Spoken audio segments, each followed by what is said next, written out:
인사드리겠습니다. 마라나타. 네. 네, 자주 올라와서 죄송합니다. 네. 요즘 좀 늦게 자고 일찍 일어났더니 해롱해롱하고 좀 그렇습니다. 또 환절기다 겹쳐가지고 제가 환절기만 되면은 목 때문에 좀 고생하는데 여러모로 몸이 좀 힘듭니다. 제가 그 수요일 날 그 말씀 순서하고 또 간증하시는 분들 접수를 받고 이게 제가 시간을 조율하거든요. 그래서 이번 주에 누가 어떤 성도님이 간증해 주시지 않나 이렇게 기다렸는데 간증이 없으셨고 또 말씀 전하시는 분들에게 부탁을 했는데 여의치가 않아서 제가 올라왔습니다. 다행히 어제 저녁에 하나님께서 말씀을 좀 보여주셔가지고 준비를 좀 했습니다. 제가 양육부 5단계를 지금 몇 년째 하고 있는데요. 양육부 5단계에서 그때 요한복음을 공부했던 게 참 많이 도움이 됩니다.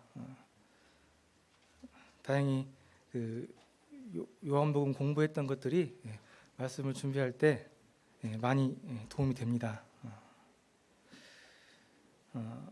어제 말씀을 좀 보는데 요한복음에 나와 있는 이 심는 자와 거둔 자, 뿌리는 자와 거두는 자에 대한 말씀을 좀 보여주셔서 급하게 좀 준비를 했습니다. 마침 전년부 복음 집회를 앞두고 우리가 거두는 자죠. 뿌리는 자는 누구시죠?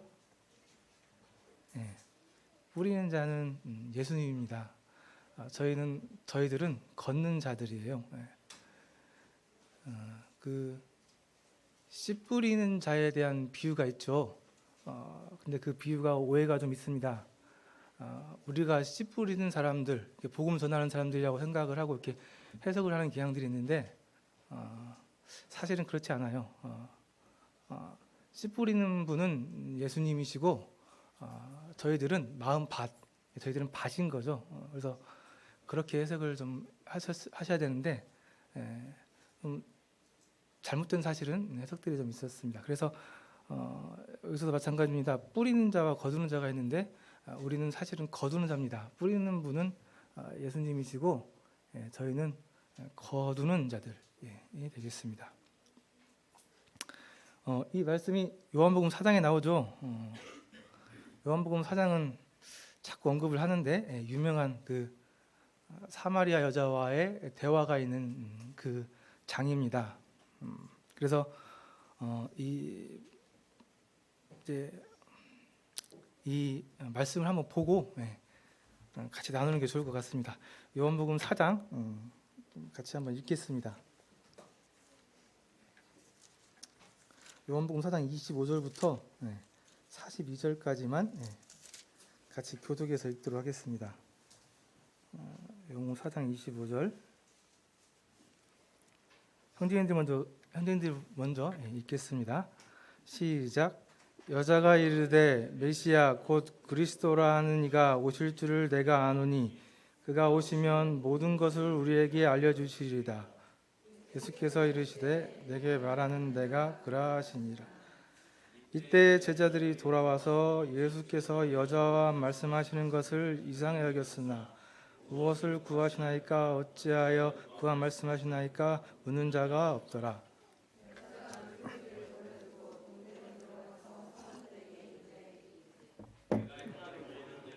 내게 말한 사람을 와서 보라. 이는 그리스도가 아니냐 하니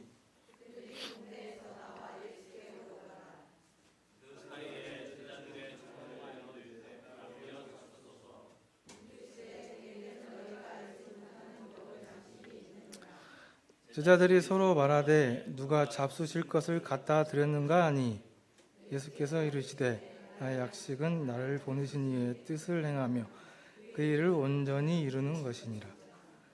너희는 넉 달이 지나야 추수할 때가 이르겠다 하지 아니하느냐. 그러나 나는 너희에게 이르노니 너희 눈을 들어 밭을 보라. 휘어져 추수하게 되었도다. 거두는 자가 이미 싹도 받고 영생에 이르는 열매를 모으나 이는 뿌린 자와 거두는 자가 함께 즐거워하게 하려 함이라. 그런즉 한 사람이 심고 다른 사람이 거둔다 하는 말이 옳도다. 내가 너희로 노력하지 아니한 것을 거두러 보내었노니 다른 사람은 노력하였고 너희는 그들이 노력한 것에 참여하였느니라. 여자의 말이 내가 행한 모든 것을 그가 내게 말하였다 증언하므로 그 동네 중에 많은 사마리아인이 예수를 믿는지라. 사마리아인들이 예수께서 자기 아들들과 함께 유하시기를 청하니 거기서 이틀을 유하사 예수의 말씀으로 말미암아 믿는 자가 더욱 많아. 그 여자에게 말하되 이제 우리가 믿는 것은 내 말로 인함이 아니니 이는 우리가 친히 듣고 그가 참으로 세상의 구주이신 줄 알미라 하였더라. 네, 여기까지만 읽겠습니다. 이제 예수님께서 사마리아를 일부러 지나가셔서 사마리아 여인과 우물가에서 대화를 합니다. 대화의 내용이 잘 아시는 것처럼 생수 이야기에서 남편으로 넘어가고 남편 이야기가 예배로 넘어가서 결국은 메시아로 끝나는 그런 대화였습니다. 그 이후의 일인데요.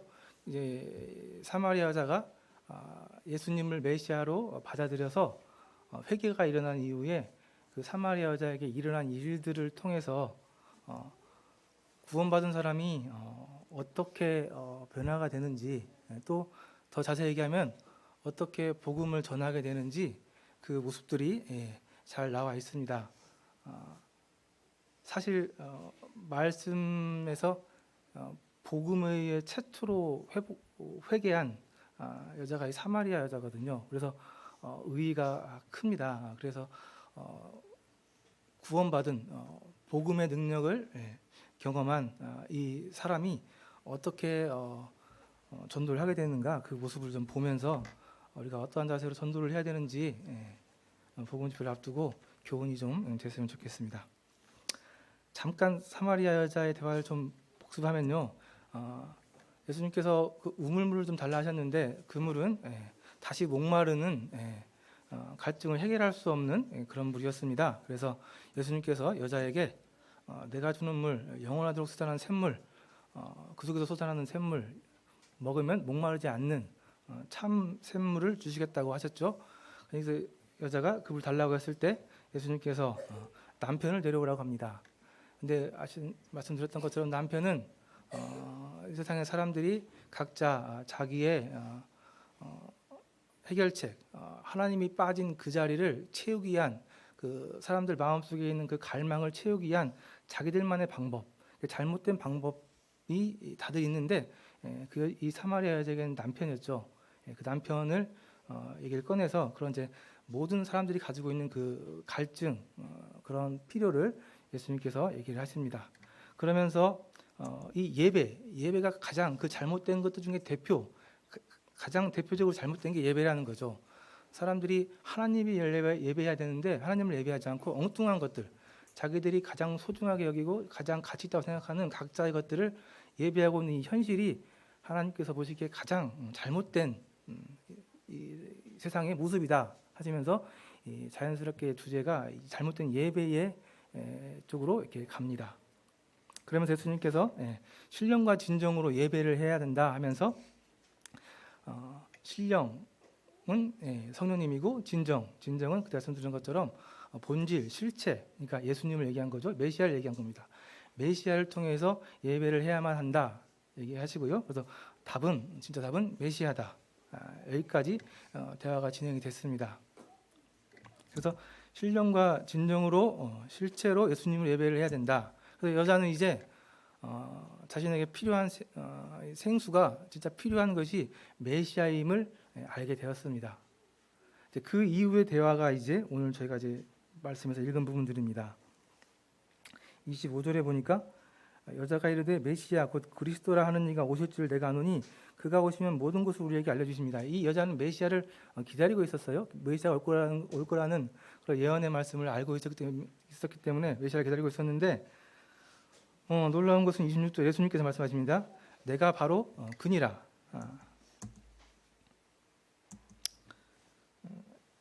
26절에 보니까 내게 말하는 내가 그라 하면서 내가 그라라는 말이 그 유명한 I am이라는 말입니다.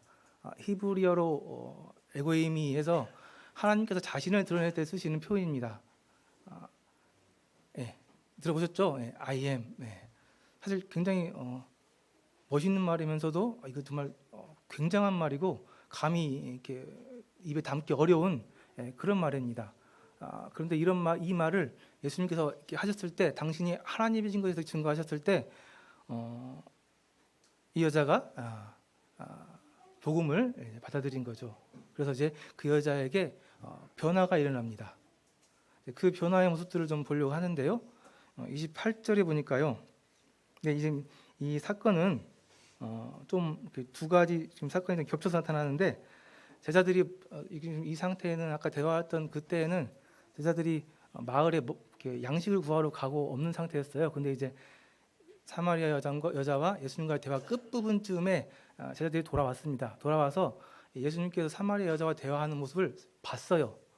봤는데 이제 사마리아 여자에겐 변화가 일어나서 물동이를 버려두고 동네 사람들에게 돌아가고, 그 위에 27절에 보니까 이때 제자들이 돌아와서 예수께서 여자와 말씀하시는 것을 이상히 여겼으나 무엇을 구하시나이까 어찌하여 그와 말씀하시나이까 묻는 자가 없더라. 의아해했던 거죠. 유대인인 또 랍비인 예수님께서 개처럼 상종을 안 하는 사마리아 여자와 대화를 하고 있었기 때문에 굉장히 의아했었습니다. 그러나 감히 물어보지는 못했어요. 무슨 말씀하고 있는지 물어보지는 못했어요. 그리고 28절에 여자에게 행동이 나와 있는데, 여자가 물동이를 버려두고 동네로 들어갔습니다. 그러니까 이 물동이를 버려두고 동네로 들어가는 이 여자의 모습이 나오기 전에 그 원인이 바로 예수님께서 내가 그라 하면서 당신이 하나님 메시아인 것에 대해서 얘기를 하십니다. 그래서 어떠한 도대체 무슨 일이 있었길래 여자에게 이런 변화가 있었느냐, 그것은 예수님의 이름의 능력이라고 얘기할 수 있겠습니다. 예수님의 이름, 하나님의 이름에는 능력이 있습니다. 이름 그것만 가지고도, 하나님의 이름 가지고도 충분한 능력이 있습니다. 그래서 말씀에 보면은 예수님의 능력에 대한 말씀들이 많이 나와 있는데요. 우리 요한복음 20장 말씀만 하고 사도행전 말씀 한번 보도록 하겠습니다. 요한복음 20장 말씀을 좀 찾아보겠습니다. 요한복음 20장 31절에 보면요. 이제 요한복음을 기록한 목적이 나와 있는데요. 오직 이것을 기록함은 너희로 예수께서 하나님의 아들 그리스도인을 믿게 하려 함이요 또 너희로 믿고 그 이름을 힘입어라고 나오죠. 그 이름에 힘이 있습니다. 그 이름을 힘입어 생명을 얻게 하려 함이라. 그래서 예수님의 이름의 힘에 대해서, 능력에 대해서 말씀을 하고 있고요. 사도행전 3장 6절에 보면요, 2장 3장만 넘기면요, 베드로가 성전에 올라가다가 이 안전뱅이를 고쳐주는 모습이 나왔는데요. 베드로가 이르되 은과 금은 내게 없거니와 내게 있는 것을 내게 주노니 나사렛 예수 그리스도의 이름으로 일어나 걸으라. 예수 그리스도의 이름으로 일어나 걸으라 하면서 예수 그리스도의 능력의 이름에 대해서 많이 이렇게 증거들이 되어 있습니다. 이 예수님의 이름에 대한 부분들은 요한복음에도 많이 나와 있어요. 그래서 예수님의 이름의 능력, 그분의 능력으로 이 여자에게 변화가 일어났는데, 여자가 두 가지를 버리고 마을로 들어갑니다. 무엇을 버렸을까요? 네, 물동이 버렸죠. 물동이를 버리고 또 하나 버린 게 있습니다. 뭘 버렸을까요? 네, 사마리아 여자가 두 가지를 버렸는데 더 있을 수도 있는데 제가 찾은 것은 물동이하고 수치심을 버리고 마을로 들어갔습니다. 이 사마리아 여자는 추측건데 마을에서 남편을 많이 이렇게 바꾼 그런 것 때문에 왕따를 당하다고 했었죠. 그래서 마을 사람들하고 얽히지 못했고 마을 사람들로부터 이렇게 손가락질을 받는 그런 여자였습니다. 그렇기 때문에 한낮 뜨거운 그 시간에 남들 다 자고 있을 때 몰래 물을 뜨러 나온 거였잖아요. 근데 이 여자가 예수님을 만난 이후에 회개한 이후에 바로 마을로 들어가서 마을 사람들에게 예수님을 증거합니다. 이 여자가 부끄러움을 잊은 거죠. 복음의 능력을 경험한 사람들, 마음의 회개가 일어나고 예수 그리스도를 영접한 사람들에게는 변화가 여러 가지 있는데 그 중에 하나가 이렇게 세상의 가치를 버리게 된다는 겁니다. 이제 여기서 나와 있는 건 물동이하고 수치심을 얘기를 했는데, 물동이는 우리가 일반적으로 내가 갖고 있는 가장 귀한 물질들, 눈에 보이는 것들 중에 귀한 것. 여기 이제 여자에게 이 물동이는 생계를 이어갈 수 있는 물을 이렇게 떠다 날라야 되는 중요한 물건이었거든요. 근데 이걸 내팽개 쳤고요.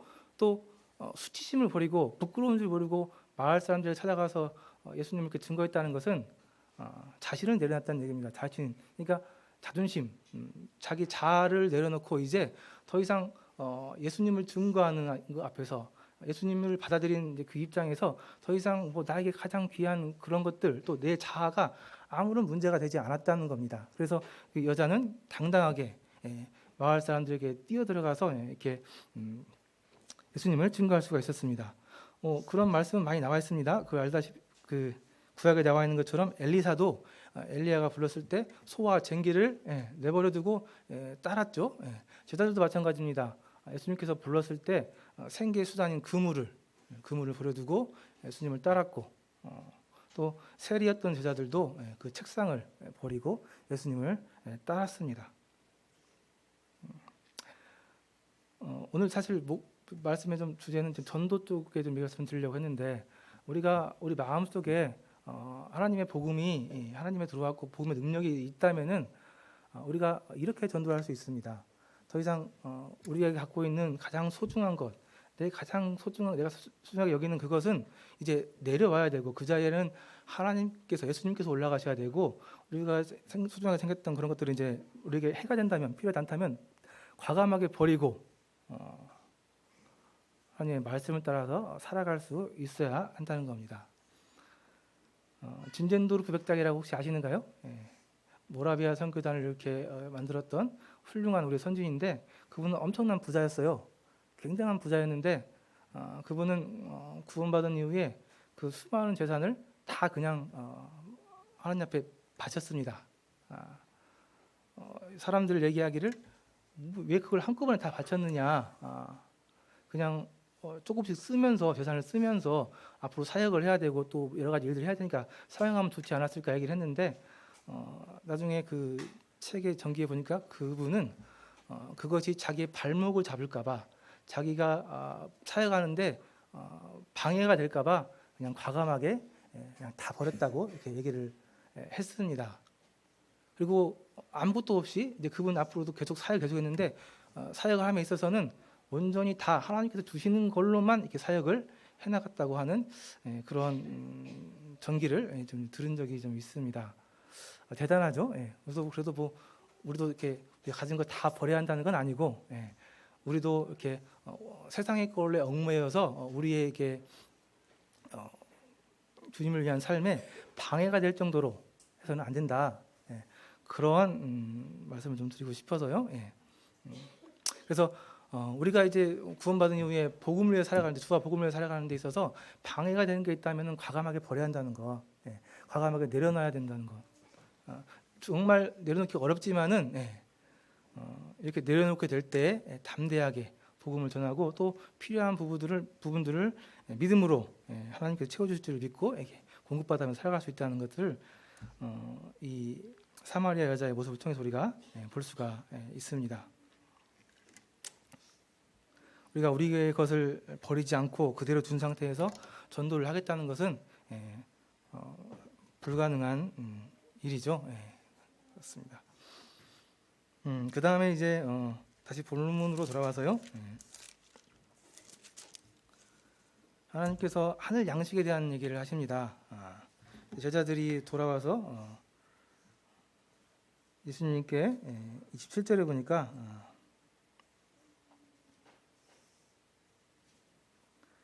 이제 여자는 동네로 들어가서 그 마을 사람들에게 내가 행한 29절에 보니까 내가 행한 모든 일을 내게 말한 사람을 와서 보라.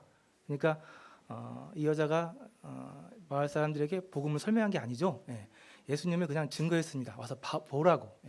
나에게 일어난 일을 와서 보라고 이렇게 전도를 했습니다. 아주 바람직한 전도 방법이죠. 이제 31절에 보니까 이제 여자가 그렇게 하고 있을 사이에 제자들과 예수님은 이제 이 하늘 양식에 대한 이야기를 해 나가십니다. 31절에 보니까 그 사이 제자들이 찾아와 청하여 이르되 랍비여 잡수소서 이렇게 말씀하시죠. 그러니까 예수님께서 내게는 너희가 알지 못하는 먹을 양식이 있느니라 얘기를 합니다. 이제 양식을 구해왔기 때문에 예수님께 선생님 드세요 하고 이제 양식을 내밀었는데 예수님께서 하시는 말씀이 내게는 너희가 알지 못하는 먹을 양식이 있다 얘기를 하십니다. 그러니까 제자들이 누가 잡수고 갖다 드렸는갑다 이렇게 얘기를 했죠. 이제 사실 이제 말에 이제 그 안 맞는 건데 예수님께서는 하늘 양식에 대해서 얘기를 하고 계시는 거고 제자들은 육체 양식에 대해서 얘기를 하고 있는 거고 그렇죠. 아까 그 사마리아 여자와의 대화도 마찬가지였습니다. 예수님께서는 생명수에 관한 말씀을 하고 있었는데 사마리아 여자는 그냥 먹는 물로 이렇게 이해를 했었죠. 그러니까 말이 좀 안 맞는 거죠. 예수님께서는 이 육체적인 물, 육체적인 먹는 거에 별로 관심이 없습니다. 그분은 하늘 양식, 진짜 참 하늘 양식에만 관심이 있는 것을 우리가 볼 수 있습니다. 우리 당연히 먹을 거 하면은 육체적 먹을 거 생각하시죠. 그러나 그리스도인이라 한다면은 먹을 거란 얘기를 들었을 때 육체적인 먹을 것뿐만 아니라 적어도 비슷한 비중으로 하늘 양식에 대한 그러한 마음이 있으셔야지 않을까 싶습니다. 그리스도인이라 한다면요, 우리는 하나님의 말씀으로 영의 양식을 육의 양식 못지않게 먹고 있으니까요. 그렇죠? 그러시리라고 믿습니다. 예수님께서 말씀해 주십니다. 나의 양식은 나를 보내신 이의 뜻을 행하며 그 일을 온전히 이루는 것이니라. 내가 얘기하고 있는 건 하늘 양식인데 하늘 양식은 하나님의 뜻을 행하는 것이라고 말씀해 주십니다. 우리가 하늘 양식에 어떻게 알고 계세요? 예수님께서 말씀하시기는 하나님의 뜻을 행하는 것이라고 말씀해 주셨습니다. 요한복음 6장 38절을 좀 보도록 하겠습니다. 한 장만 두 장 넘기시면요. 요한복음 6장 38절에 보면은 내가 하늘에서 내려온 것은 내 뜻을 행하려 함이 아니요 나를 보내신 이의 뜻을 행하려 함이니라. 나를 보내신 이의 뜻은 내게 주신 자 중에 내가 하나도 잊어버리지 아니하고 마지막 날에 다시 살리는 이것이니라. 그러니까 이제 결국은 십자가의 사역인데요. 예수님의 하늘 양식은 하나님의 뜻을 행하는 것이라고 얘기를 하고 있습니다. 한 말씀만 더 보겠습니다. 히브리서 12장 말씀을 한번 볼까요?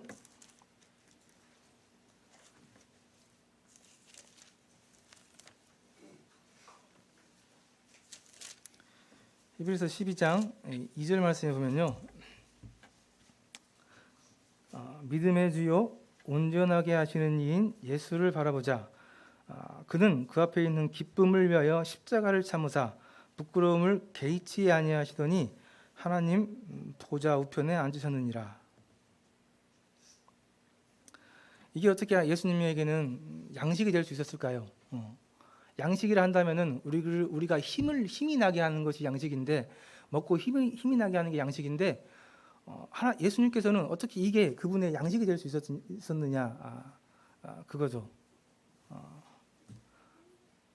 결론적으로 예수님께서는 하나님을 온전히 신뢰했습니다. 하나님을 온전히 사랑했고 하나님에 대해서 전혀 의심하지 않고 또 하나님의 일을 하는 것을 기쁨으로 생각을 했습니다. 좋아하는 일, 기쁜 일을 하는데 힘이 날 수밖에 없죠. 그래서 예수님께서 하나님의 일을 하는 것을 당신의 하늘 양식이라고 하신 것은 그분이 그 일을 하는 것이 기쁘고 또 그 일을 하나님께서 기뻐하시기 때문이고 당신이 하나님을 굉장히 신뢰하고 사랑하기 때문에 가능한 일이고 그게 그분의 하늘 양식이 될 수 있었던 거죠. 우리에게는 또 하늘 양식이 그래서 결국 하나님의 말씀을 따라 사는 것이라고 얘기할 수가 있습니다. 신명기 말씀도 한번 보도록 하겠습니다. 신명기 8장을 보도록 하겠습니다.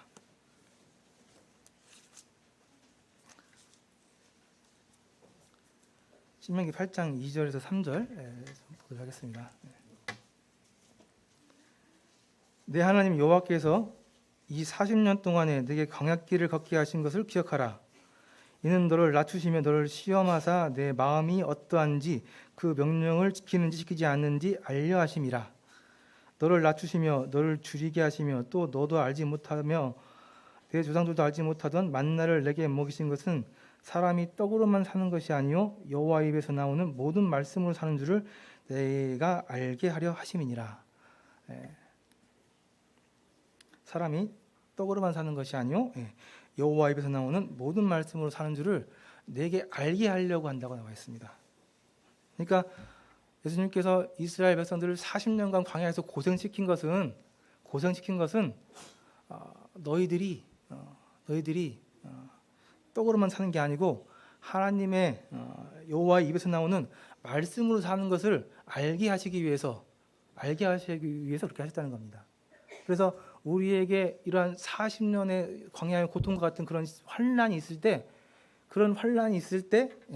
우리가 하나님의 뜻대로 살고 있는지 하나님의 말씀을 먹고 살고 있는지 아닌지 판단할 수가 있습니다. 알 수가 있어요.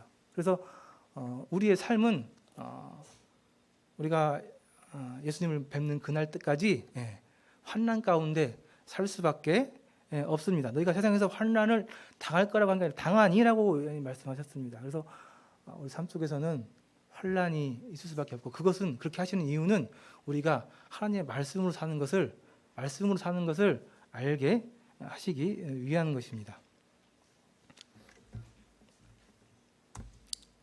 그래서 그의 일을 온전히 이루는 것이라고 말씀을 해주셨고요.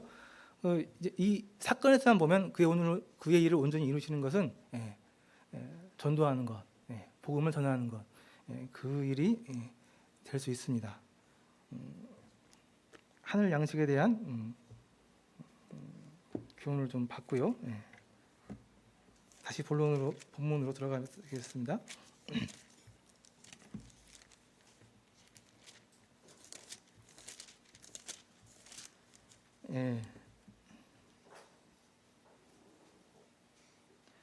35절 보겠습니다. 너희는 이제 이 하늘 양식에 대한 말씀을 하시면서 바로 이어서 이제 추수 때가 됐다는 말씀을 하시는데요. 너희는 넉 달이 지나야 추수할 때가 이르겠다 하지 아니하느냐? 그러나 나는 너희에게 이르노니 너희 눈을 들어 밭을 보라. 휘어져 추수하게 되었도다. 사람의 눈으로 봤을 때는 아직 넉 달이 지나야 추수할 때가 됐다고 생각을 했는데 예수님께서는 밭을 보라고 하시면서 휘어져서 지금 이제 추수할 때가 됐다고 얘기를 하십니다. 밭을 보라, 휘어져 추수하게 됐다. 이 말은 이제 급하다는 얘기도 빨리 추수해야 한다는 얘기입니다. 추수는 곡식을 이렇게 걷는 건데 때가 있습니다. 그죠? 그 때를 놓치면은 곡식들은 다 버리죠. 그래서 꼭 그 짧은 추수 기간에 그 곡식들을 다 거둬야 됩니다. 그래서 이제 곧 추수 때죠. 추수 때가 되면은 제가 옛날에 듣기로 서승훈 선생님이 굉장히 바빠지신다고 얘기를 들었어요. 이제 요즘은 이제 그 기계로 추수를 하잖아요. 그 콤바인으로 이렇게 쭉 추수를 하잖아요. 근데 이제 콤바인이 이제 열심히 추수하다 보니까 고장이 많이 난대요.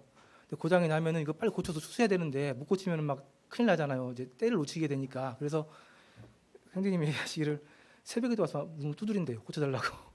이거 빨리 고쳐서 내일 추수해야 된다고 새벽에도 와서 막 눈을 두드리면서 따블로 줄 테니까 고쳐만 달라고 그렇게 얘기를 하신다는 거예요. 그럴 만하죠. 이거 지금 때를 놓치면 이 지금 1년 동안 농사 지는 거 다 놓치는데 얼마나 마음이 급하겠어요. 이 기계 없으면 이거 수수 못 하는데. 그래서 이 말씀에서 예수님께서는 지금 급한 마음을 얘기하고 계십니다. 아직 넉 달이 지나야 추수할 때가 있다고 그러는데 아니라는 겁니다. 밭을 좀 봐라. 이미 휘어져서 희게 되어서 고기가 휘어져서 추수할 때가 좀 됐다는 거예요. 그러면서 36절에 보니까 거두는 자가 이미 삭도 받았고 이미 삭을 받았대요. 결론적으로 예수님께서는 이제 우리 모두를 이제 투수꾼으로 부르시거든요. 그래서 우리가 사실 투수꾼들입니다. 예수님의 부름을 받았기 때문에 우리는 이미 삭을 받았대요. 얼마나 급하시면 삭도 미리 줬다는 겁니다. 거두는 자가 이미 삭도 받고 영생에 이르는 열매를 모으나니 영생에 이르는 열매를 모읍니다. 모으는데 보니까 뿌리는 자와 거두는 자가 함께 즐거워하게 하려 함이라 나와 있어요. 보니까 이제 뿌리는 자가 있고 거두는 자가 있습니다. 뿌리는 자와 거두는 자가 있다고 나와 있어요. 37절에 보니까 그런데 한 사람이 심고 다른 사람이 거둔다 하는 말이 옳도다 얘기를 하시고요. 38절에 보니까 내가 너희로 노력하지 않은 것을 거두러 보내었나니 다른 사람들은 노력하였고 너희는 그들이 노력하는 것에 참여하였느니라 말씀하십니다.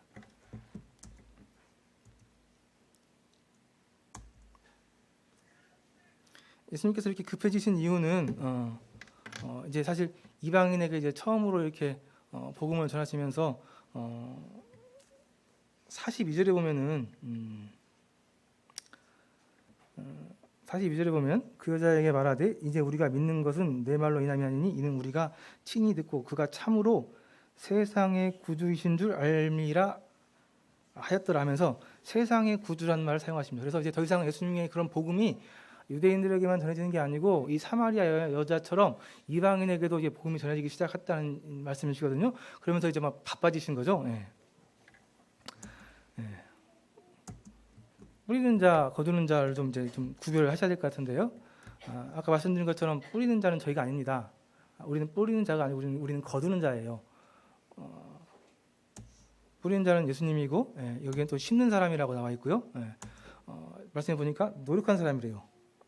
뿌리기 위해서 노력한 사람이라고 나와 있습니다. 이제 뿌리는 사람이고요. 우리는 이제 거두는 자인데 우리는 여기 나와서는 제자들 얘기하고 있고 거두는 사람이고 노력한 게 아니고 노력에 참여한 사람이라고 나와 있습니다.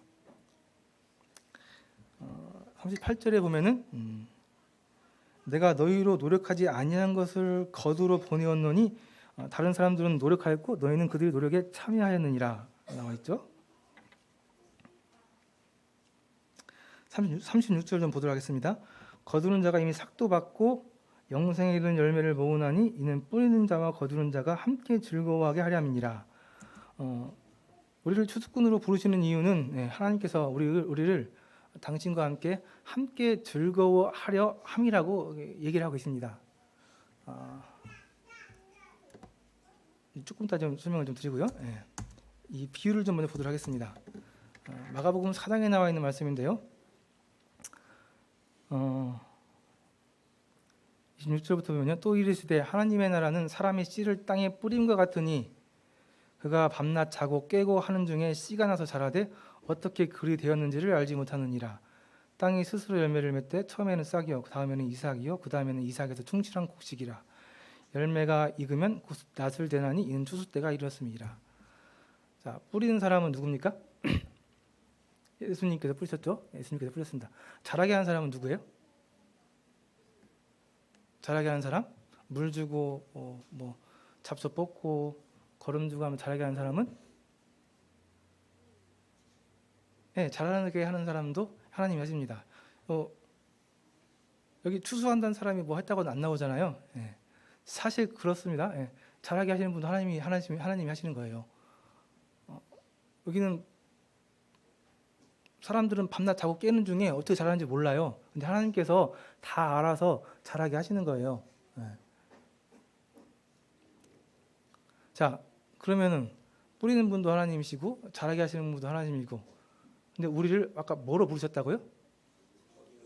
거두는 자, 추수꾼으로 부르셨다는 거예요. 그럼 우리는 추수꾼입니다. 그죠? 추수꾼이 하는 일은 뭐예요?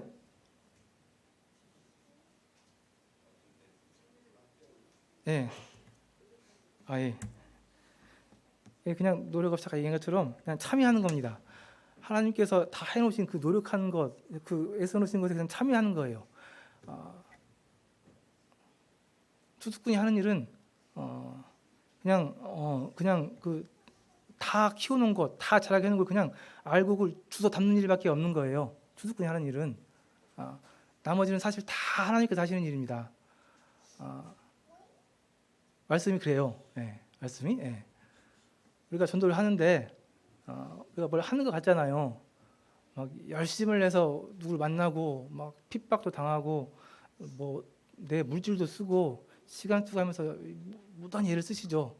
참 많은 일들을 하십니다. 그러죠?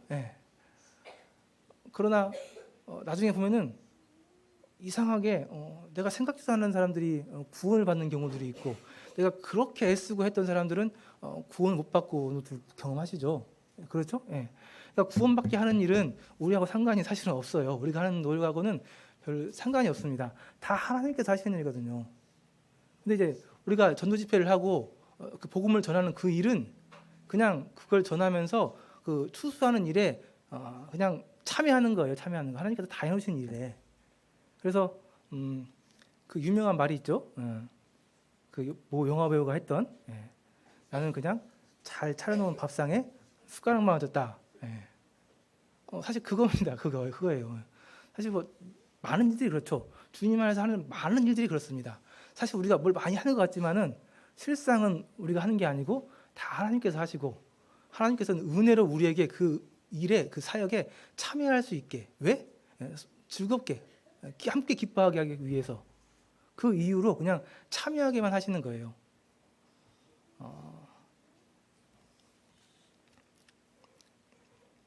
그래서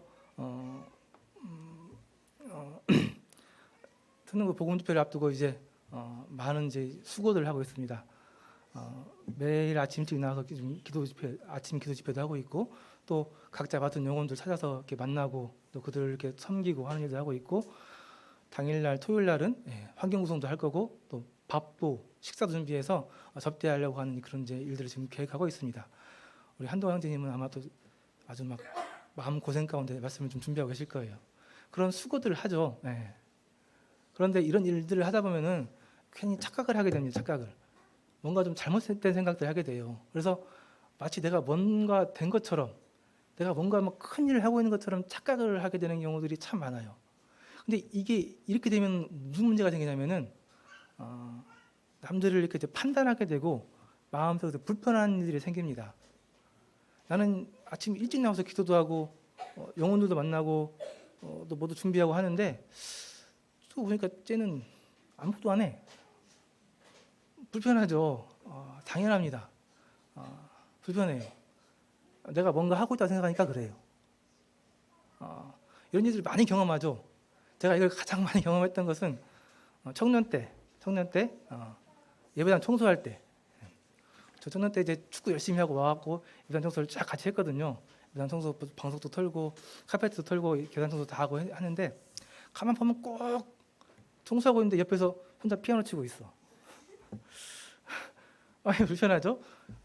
하고 쟤는 진짜 왜 그래? 하면서 하는데 말은 못하고, 워낙 그 겉을 잘 포장하기 때문에 겉을 티를 안 내는 거죠.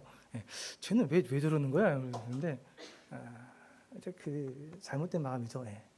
이러기 쉽습니다. 많은 일들이 이러기 쉬워요. 복음 집회를 앞두고 기도하는 기도 내용 중에 하나가 우리 서로 원망과 시비가 없고 한 마음에 되어서 복음 집회를 준비하자고 기도를 하고 있습니다. 그런데 제 경험을 비춰보거나 또 내가 몸이 좀 힘들어지고 좀 지치거나 하면은 잘못해서 이렇게 그런 생각들, 또 그런 안 좋은 생각들에 빠질 수가 있어서 그런 위험들이 좀 있습니다. 그래서 기도를 하고 있는 거죠. 원망과 시비가 없이 한 마음으로, 선한 마음으로 우리가 이 전도하는 것은 하나님의 은혜로 우리가 이 정말 놀라운 일에 숟가락 얹어서 참여하는 거기 때문에 기쁜 마음으로 해야 된다. 그런 하나님의 말씀을 좀 이렇게 나누고 싶었습니다. 헌신도 하죠. 저희가 그 전원부 자체적으로 연보도 받았습니다. 연보 봉투를 따로 만들고 그 연보에서 이렇게 돈 넣어서 연보해달라고 광고를 하고 했는데, 봉투는 30장이 거쳤어요. 그러니까 30개 봉투가 들어온 거예요. 금액은 277만 원. 그러니까 저희가 예상했던 금액이 200만 원입니다. 200만 원 정도면은 이렇게 얼추 이렇게 딱 이렇게 행사를 칠 수 있겠다 했는데 277만 원. 자랑 좀 해야죠. 예달매 소그룹에서 모아주셔가지고 좀 해주셨습니다. 고마워서 말씀드리는 거고. 근데 봉투가 30개 들어왔어요. 봉투가 30개 들어왔다는 얘기는 그중에 분명히 어른들도 하셨을 테고, 제가 생각하기에 추측인데 청년들은 한 20명? 청년들이 한 20개 정도 했다는 얘기죠. 제 생각에 그렇습니다. 현재 청년부에 참석하고 있는 인원이 한 45, 6명 평균 그 참여하고 있습니다. 그러니까 절반 정도 연보에게 한 거죠. 이거 가지고 우리 이제 그 집행부가 있거든요. 집행부 안에서 좀 불편한 얘기들도 좀 충분히 나올 수 있는 그런 위험도 있고 있었는데, 하여간 이렇게 하나 되는 게 쉬운 일은 아닙니다. 그런데 하나 되는 게 못하는 것 때문에 서로 이렇게 원망하고 이렇게 마음에서 불평이 일어나고 쓰는 것들이 나오는 것은 더 어려운 거죠. 그것은 이제 정말 바람직한 모습이 아닌 것 같습니다. 그래서 물론 청년뿐만 아니라 우리 성도님들 알고 있습니다. 얼마나 힘에 진하게 수고하고 또 열심을 섬기는지 잘 알고 있습니다. 그런데 그 섬김이 나중에 심판대에서 남으려면은 불에 싹 타버리지 않고 남으려고 하면은 그러한 정말 좋은 마음으로 하나님 앞에 내 의를 드러내기 위한 게 아니고 감사해서 이렇게 드리는 그러한 섬김으로 이어져야만이 하나님께서 받으시고 기뻐하신다는 것을 우리가 항상 잊지 말고 그렇게 교회 안에서 이런 일들을 해나가는 것이 필요한 것 같습니다. 말씀을 마쳐야 되는데 잠깐 좀 복습을 하나 다시 하겠습니다. 아까 얘기한 것처럼 복음의 능력은 나를 버리게 합니다. 내 마음에 가장 높은 자리에 있는 것들, 내 마음에 가장 귀하게 있는 그 자리에 뭐 물질이 있을 수도 있고 명예가 있을 수도 있고 권력이 있을 수도 있는데 이런 것들 다 내려놓고 그 자리를 하나님께 예수님께 내어드려야 되고, 결국은 우리 자아를 버리고 나는 죽고 예수님만 살아서 내 안에 중심에 자리 잡아야 하겠습니다. 그리고 그리스도인들은 하늘 양식을 먹고 삽니다. 그렇죠? 하늘 양식은 하나님의 뜻을 행하는 것이고, 결국 그것은 하나님의 뜻을 행한다는 것은 하나님의 말씀을 따라서 살아간다는 것입니다. 그리고 우리 가운데 있는 이 환난과 핍박은 내가 지금 하나님의 말씀을 따라서 살고 있는지 아닌지를 확인시켜 주는 것이고, 또 이러한 환난과 핍박이 있기 때문에 우리가 하나님의 말씀을 따라서 살 수 있게 해주신다는 겁니다. 그래서 계속 얘기하지만 우리 가운데 환난과 핍박은 계속 있을 거고, 이것이 있을 때 이것을 하나님 뜻으로 받아들이고 이것을 잘 이겨나갈 수 있는 성숙함을, 인내를 키워야 하겠습니다. 지금이 추수할 때라는 거예요. 아직 좀 기다려야 돼. 그렇지 않습니다. 마음에 복음의 회개가 일어나고 복음의 능력 있는 사람들은 지금이 추수할 때예요. 추수할 때는 유한하고 이 때를 놓치면은 잃어버립니다. 아까 그 농부들의 마음, 그 콤바인이 고장 나가지고 그 애타게 고쳐야 돼서 새벽에 와서 물을 두드리는 그런 마음, 이게 하나님의 마음입니다. 이 마지막 때예요. 얼마 남지 않았습니다. 이 때가 지나가면 이제 우리의 사랑하는 친구들, 가족들 영영 놓쳐버릴 수가 있죠. 애타는 하나님의 마음 우리가 같이 품어야겠습니다. 하나님께서 우리 은혜로 우리를 추수꾼으로 불러주셨습니다. 우리를 추수꾼으로 부르신 이유는 우리와 함께 즐거워하게 하려 하심이고, 우리는 뭔가 우리가 일을 하는 게 아니고 그냥 알고 그걸 죽기만 하는 것. 그래서 우리가 전도하는 것은 우리가 우리의 열심으로 노력을 하는 것이 아니고, 사실은 실상은 하나님의 그 놀라운 은혜에 우리가 참여하고 있다는 것. 하나님께서 그 놀라운 역사의 순간에 우리를 초대해 주셔서 그 자리에 함께하게, 왜? 우리 함께 즐거워하게 하시기 위해서 했다는 것을 좀 잊지 말고, 이렇게 우리가 살아가질 때 우리가 좋은 마음으로, 감사하는 마음으로 하나님의 이런 사역들을 할 수 있습니다. 그러면 말씀 여기까지 마치도록 하겠습니다. 감사합니다.